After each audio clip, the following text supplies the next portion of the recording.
के UN security council में Syria की मजम्मत, एहतजाजियों के खिलाफ क्रैकडाउन फौरी रोकने का मुतालबा। बशार अल असद ने अपोजिशन जमातों को सियासी सरगर्मियों में हिस्सा लेने की इजाजत दे दी।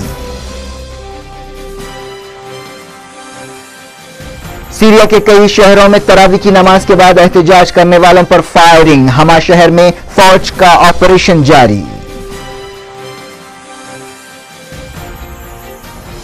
लीबिया के बागियों में फूट, कज़्ज़ाफ़ी के बेटे सैफुल इस्लाम ने कहा इस्लाम पसंद बागियों के साथ इत्तेहाद कर लिया गया।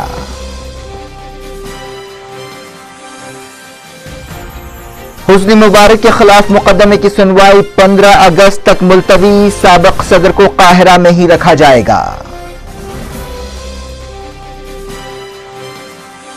इसराइल 67 की सरहदों की बुनियाद पर फलस्तीनियों के साथ बातचीत के लिए है तैयार। नेतन्याहू की पॉलिसी में आई अहम तब्दीली।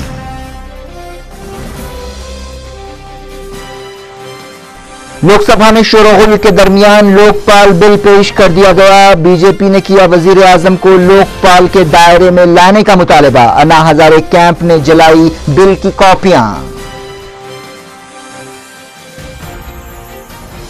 महंगाई के मसले पर वोटिंग में हुकूमत कामयाब। अपोजिशन जमातों ने किया वॉकआउट।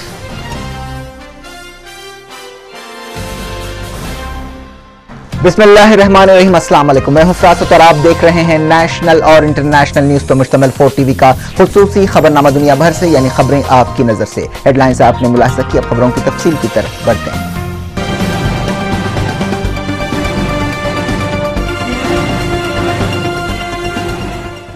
यूएन सिक्योरिटी काउंसिल ने सीरिया की हुकूमत की तरफ से मुजाहिरीन के खिलाफ ताकत के भरपूर इस्तेमाल की मजम्मत की है और एहतजाजियों के खिलाफ क्रैकडाउन फौरी रोकने का मुतालबा किया है। सीरिया के खिलाफ सलामती काउंसिल का यह पहला मजम्मती बयान है। यह बयान एक ऐसे वक्त जारी किया गया जब अक़वाम मुत्तहिदा के बाज़ अरकान को डर था कि सीरिया में भी लीबिया जैसी सूरत हाल पैदा हो सकती है। इस मजम्मती बयान को रशिया की भी तायीद हासिल है, जो सीरिया का पुराना दोस्त है।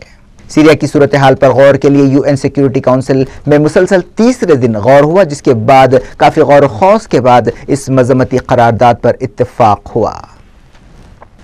सीरिया के सदर बशार अल असद ने एक हुक्म पर दस्तखत कर दिए हैं, जिसके तहत अपोजिशन जमातों को सियासी सरगर्मियों में हिस्सा लेने की इजाजत दी जाएगी। सना न्यूज एजेंसी ने अपनी रिपोर्ट में कहा कि सदर बशार अल असद ने सियासी जमातों और इलेक्शंस के ताल्लुक से 2 अलग अलग हुक्मनामों पर दस्तखत किए। इस कानून के तहत बशार अल असद की बास पार्टी के साथ साथ दूसरी सियासी जमातों को भी सियासी सरगर्मियों में हिस्सा लेने की इजाजत दी जाएगी। दूसरी तरफ सीरिया की अपोजिशन ने कहा है कि यह हुक्मनामे सिर्फ दिखावा हैं और उनसे मुल्क में कोई तब्दीली नहीं आएगी।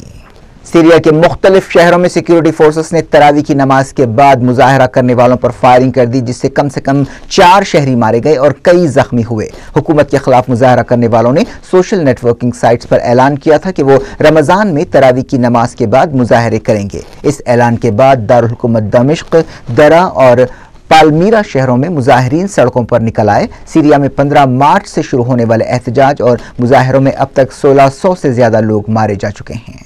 इस दौरान हमा शहर में सीरिया की फौज का क्रैकडाउन जारी है। सीरिया में हफ्ते के बाद से गड़बड़ के वाकयात में कम से कम 140 लोग मारे गए हैं, जिनमें से ज्यादातर हलाकतें हमा शहर में हुई हैं।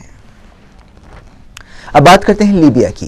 लीबिया के लीडर कर्नल मोअम्मर कज़्ज़ाफ़ी के बेटे ने दावा किया है कि उनके खानदान ने इस्लाम पसंद बागियों के साथ एक इत्तेहाद कर लिया है। बागियों के ताल्लुक से उन्होंने कहा कि ये एतदाल पसंद फरार होंगे या हलाक कर दिए जाएंगे। उन्होंने दावा किया कि उन्होंने बागियों के कब्जे वाले मशरक़ी इलाकों में इस्लाम पसंद अली शलाबी के साथ एक समझौता किया है। इससे पहले कज़्ज़ाफ़ी की हुकूमत ने लीबिया की बगावत को मुल्क में खाना जंगी शुरू करने के लिए अल-कायदा की एक साजिश करार दिया था।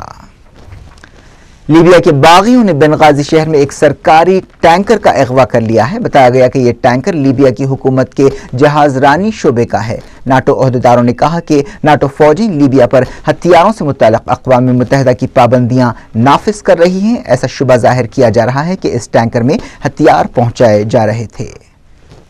लीबिया के बागियों में फूट पड़ती नजर आ रही है। जंग के मैदान में उनकी पेशकदमी भी सुस्त हो गई है।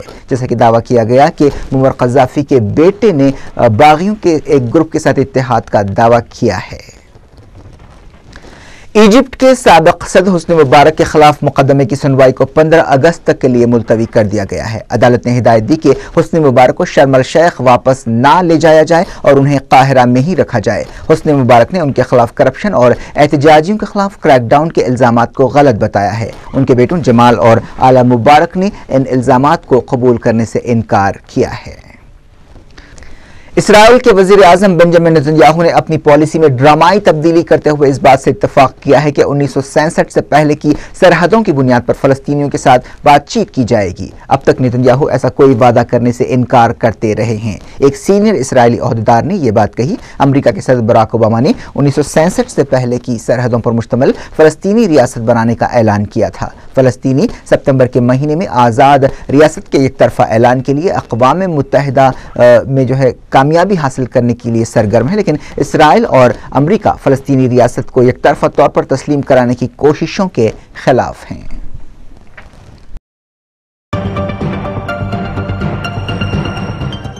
अब देखते हैं कुछ नेशनल न्यूज।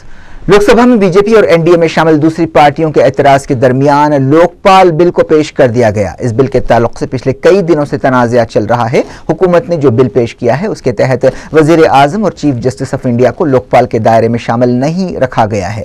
बिल पेश करने से पहले स्पीकर मीरा कुमार ने अपोजिशन लीडर सुषमा स्वराज को इस बात की इजाजत दी कि वो कायदा 72 के तहत अपने ख्यालात का इजहार करें। सुषमा स्वराज ने कहा कि वजीर आजम को फौजदारी कानून और करप्शन की रोकथाम के कानून के तहत मुकदमेबाजी से छूट हासिल नहीं है तो उन्हें लोकपाल के दायरे से बाहर क्यों रखा जाना चाहिए। उन्होंने कहा कि दस्तूर के मुताबिक सब बराबर हैं और वजीर आजम को भी लोकपाल के दायरे में शामिल करना चाहिए। लोकपाल बिल की पेशकशी के दौरान लोकसभा में खूब हंगामा हुआ और कई पार्टियों ने वॉकआउट किया। प्रमुख तौर पर यह आपत्ति उठा रही हूं मैं और इनसे कह रही हूं कि बिल में महज इतना संशोधन करके ले आइए कि प्रधानमंत्री भी मंत्री के रूप में शामिल किए जाएंगे और कल आप हमारे सामने ले आइए, हम इस बिल को यहाँ पारित करने की और इस बिल को यहाँ इंट्रोड्यूस करने की अनुमति दे देंगे।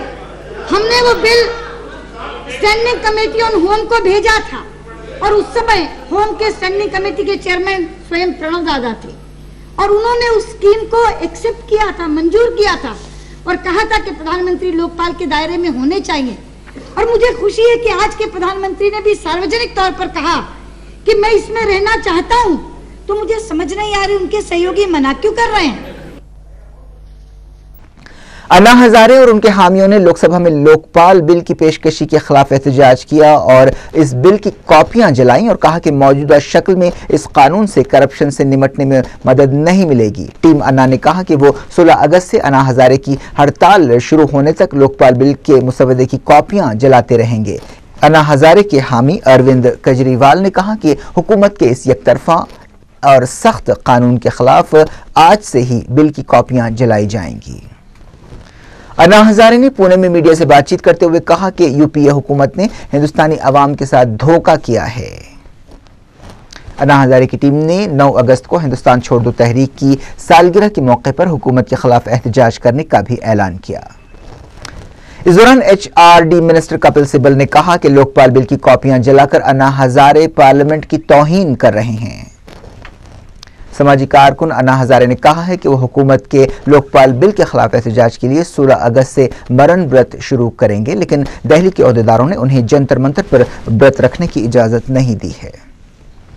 पार्लियामेंट के मानसून सेशन के चौथे दिन कीमतों में इजाफे के मसले पर बहस हुई। हुकूमत को चारशंबे को महंगाई के मसले पर जबरदस्त तनकीदों का निशाना बनाया गया था। जुमेरात को वजीर फाइनेंस प्रणब मुखर्जी ने लोकसभा में यूपीए की तरफ से इन इल्जामात का जवाब दिया। उन्होंने महंगाई पर काबू पाने के लिए हुकूमत की तरफ से उठाए गए इक़दामात की तफसील बताई, लेकिन इसके लिए आगे की हिकमत अमली का कोई ऐलान नहीं किया। प्रणब मुखर्जी ने अपने तकरीबन 1 घंटे के जवाब के दौरान कहा कि हम औसत महंगाई के साथ तरक्की हासिल करना चाहते हैं। एनडीए ने इस जवाब पर इत्मीनान का इजहार नहीं किया, जिसके बाद बीएसपी, समाजवादी पार्टी, AIADMK और कम्युनिस्ट पार्टियों ने वॉकआउट किया। उन्होंने महंगाई के लिए खारिजी पहलुओं को जिम्मेदार ठहराते हुए कहा कि हुकूमत महंगाई की शरह को 8% से घटाकर 5% करने के लिए काम कर रही है। प्रणब मुखर्जी ने कहा कि हुकूमत के पास कोई जादुई छड़ी नहीं है और वो आलमी कीमतों पर कंट्रोल नहीं कर सकती। उन्होंने कहा कि तमाम तरक्की पजीर मुल्कों को बढ़ते हुए अफरात ज़र का सामना है।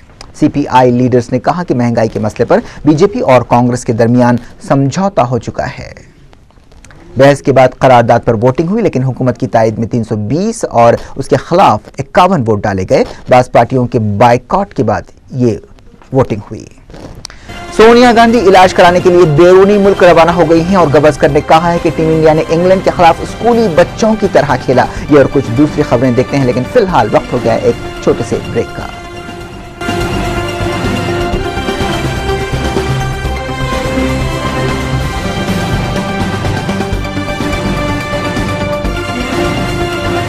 अधूरा न रह जाए।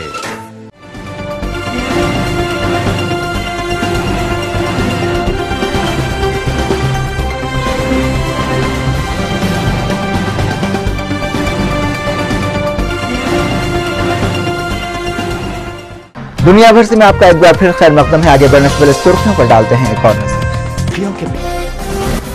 यूएन सिक्योरिटी काउंसिल में सीरिया की मजम्मत, एहतजाजियों के खिलाफ क्रैकडाउन फौरी रोकने का मुतालबा। बशार अल असद ने अपोजिशन जमातों को सियासी सरगर्मियों में हिस्सा लेने की इजाजत दे दी।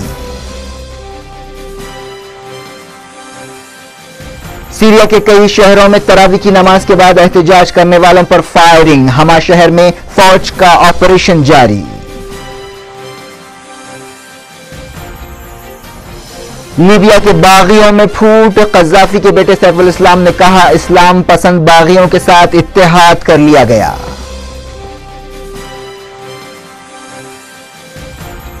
हुस्नी मुबारक के खिलाफ मुकदमे की सुनवाई 15 अगस्त तक मुलतवी। साबिक सदर को काहिरा में ही रखा जाएगा। इसराइल 67 की सरहदों की बुनियाद पर फलस्तीनियों के साथ बातचीत के लिए है तैयार। नेतन्याहू की पॉलिसी में आई अहम तब्दीली।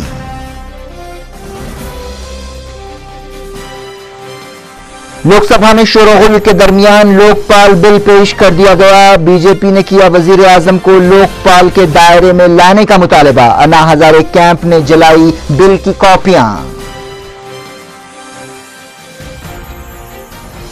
महंगाई के मसले पर वोटिंग में हुकूमत कामयाब, अपोजिशन जमातों ने किया वॉकआउट।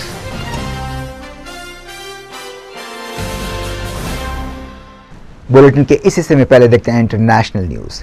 अक़वाम मुत्तहिदा ने कहा है कि सोमालिया में इंसानी बहरान तेजी से बढ़ता जा रहा है। आलमी इदारे ने मोगदिशु समेत 3 नए इलाकों को कहत से मुतासरा करार दिया है। अक़वाम मुत्तहिदा के तर्जुमान ने बताया कि पिछले 2 महीनों में मोगदिशु में दूसरे मकामात से आने वाले लोगों की बड़ी तादाद की वजह से हालात बहुत खराब हो गए हैं। अफ्रीका के कई मुल्कों की सरहदों पर मुश्तमिल इलाके को कहत से मुतासरा करार दिया गया है। इन इलाकों में 12 मिलियन लोग फाके का शिकार हैं।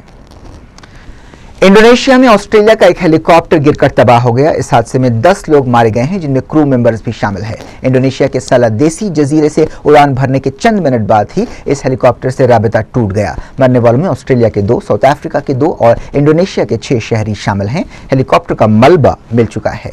हादसे की वजह क्या है, इस बारे में तहकीकात जारी है।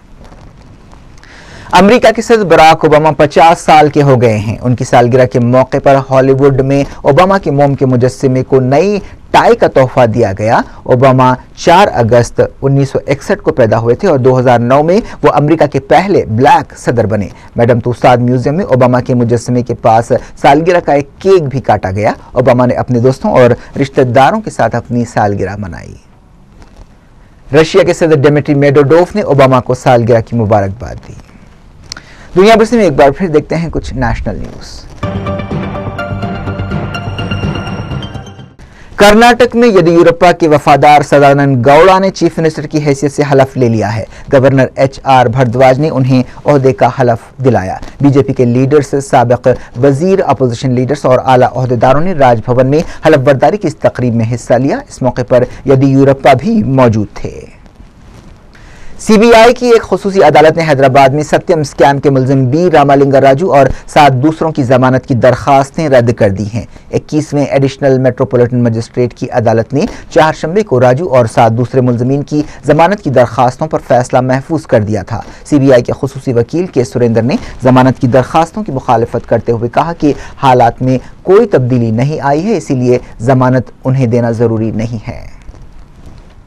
सदर कांग्रेस सोनिया गांधी इलाज कराने के लिए किसी बैरूनी मुल्क रवाना हो गई हैं और शायद यह मुल्क अमेरिका है, लेकिन पार्टी ने इस बारे में कुछ नहीं बताया। कांग्रेस के जनरल सेक्रेटरी जनार्दन द्विवेदी ने पार्लियामेंट हाउस के बाहर मीडिया से बातचीत करते हुए कहा कि 64 साल सोनिया गांधी सेहत से मुताल्लिक एक मसले से दो चार हो गई हैं और उन्हें सर्जरी का मशवरा दिया गया है। जनार्दन द्विवेदी ने कहा कि डॉक्टरों के मशवरे पर सोनिया गांधी बैरूनी मुल्क रवाना हो गई हैं और 2-3 हफ्ते मुल्क से बाहर रहेंगी। एक सवाल का जवाब देते हुए उन्होंने कहा कि हमें खबर मिली है कि सर्जरी कामयाब रही और उनकी हालत इत्मीनान बख्श है, लेकिन बाद में उन्होंने सफाई दी कि अभी सर्जरी नहीं हुई है और 1 या 2 दिन में ऑपरेशन किया जा सकता है। सोनिया गांधी ने फैसला किया कि उनकी गैर मौजूदगी में राहुल गांधी और senior leaders AK Antony, Ahmed Patel और जनार्दन द्विवेदी पर मुश्तमिल ग्रुप पार्टी के मामलात से निपटेगा। जराये ने बताया कि सोनिया गांधी 4 शंबे को हिंदुस्तान से रवाना हुई। अपनी बीमारी की वजह से सोनिया गांधी ने हाल ही में कांग्रेस कोर ग्रुप की मीटिंग और पार्लिमानी स्ट्रेटेजी कमेटी की मीटिंग में हिस्सा नहीं लिया था।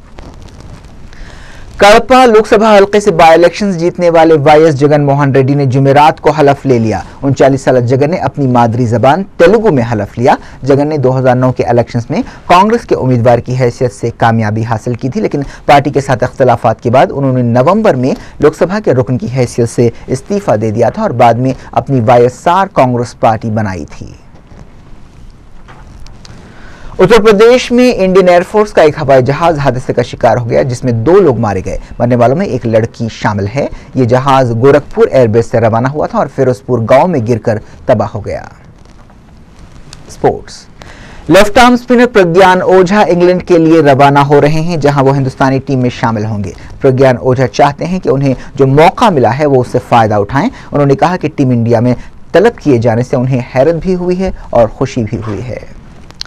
हिंदुस्तान के बैटिंग लीजेंड सुनील गावस्कर ने इंग्लैंड के खिलाफ टेस्ट सीरीज में टीम इंडिया के खराब मुजाहरे के लिए खराब तकनीक को जिम्मेदार ठहराया और कहा कि हिंदुस्तान की टीम स्कूल के बच्चों की तरह नजर आ रही थी। साबिक ओपनर बैट्समैन ने एक अखबार में लिखते हुए कहा कि इंग्लैंड ने हिंदुस्तान को दूसरे टेस्ट में इस कदर बुरी तरह से पीटा कि ऐसा मालूम हो रहा था कि यह मुकाबला किसी प्रोफेशनल टीम और स्कूली बच्चों की टीम के दरमियान है। 4 मैचों की इस सीरीज में हिंदुस्तान 0-2 से पीछे है। क्या थी इस बुलेटिन की खास खबरें? आखिर में हेडलाइंस दुनिया भर से एक बार फिर पेश हैं।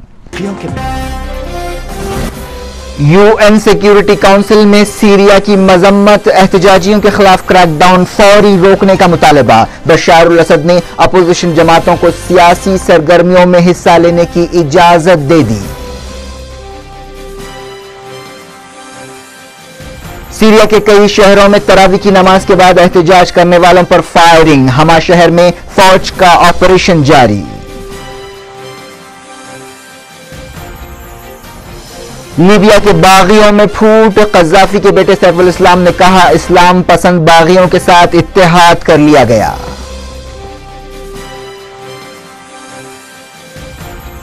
हुस्नी मुबारक के खिलाफ मुकदमे की सुनवाई 15 अगस्त तक मुलतवी। साबिक सदर को काहिरा में ही रखा जाएगा।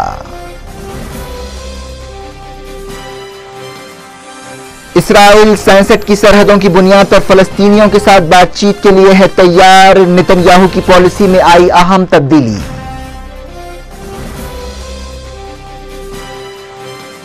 लोकसभा में शोरगुल के दरमियान लोकपाल बिल पेश कर दिया गया। बीजेपी ने किया वजीर आजम को लोकपाल के दायरे में लाने का मुतालबा। अन्ना हजारे कैंप ने जलाई बिल की कॉपियां। महंगाई के मसले पर वोटिंग में हुकूमत कामयाब। अपोजिशन जमातों ने किया वॉकआउट।